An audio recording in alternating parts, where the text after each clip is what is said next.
দেখো বন্ধুরা, আজকের তোমাদের কিছু মাছ দেখাবো অ্যাকোরিয়ামে যে মাছগুলো পোষা হয় আর কি, সেই সব মাছের নামগুলো তোমরা জেনে নাও বন্ধুরা। তো এই অ্যাকোরিয়ামে কিন্তু অন্য লেভেলের একটা মাছ আছে বন্ধুরা, এই মাছ অ্যাকোরিয়ামে কেউ কোনোদিন পোষেনি। তো বন্ধুরা দেখো, এই যে মাছটাকে বন্ধুরা দেখতে পাচ্ছ, এটা কিন্তু গোল্ডেন কাপ বন্ধুরা। আর এর পেছনে যে মাছটা কাটি করছে দেখতে পাচ্ছ বন্ধুরা, এগুলো কিন্তু মলি ফিশ, হলুদ কালারের দেখতে পাচ্ছ বন্ধুরা। এই মাছটা, এই মাছগুলো অনেক রকম কালার হয়। এই একটা আছে বন্ধুরা, এই যে কালো কালারের black molly, red Moli, black molly, white molly, এরকম অনেক হয়। মলি ফিশগুলো অনেক রকম হয়।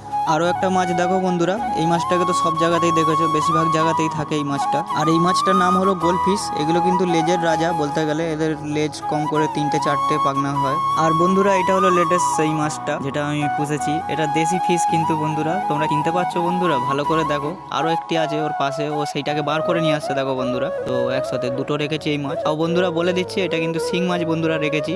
আর আমার কাছে 1 মাস হয়ে গেল আছে। আর বন্ধুরা এই মাছটাকে তোমরা কি নামে চেনো কমেন্টে জানিও। ভিডিওটা ভালো লাগলে লাইক করো, সাবস্ক্রাইব করে পাশে থেকো।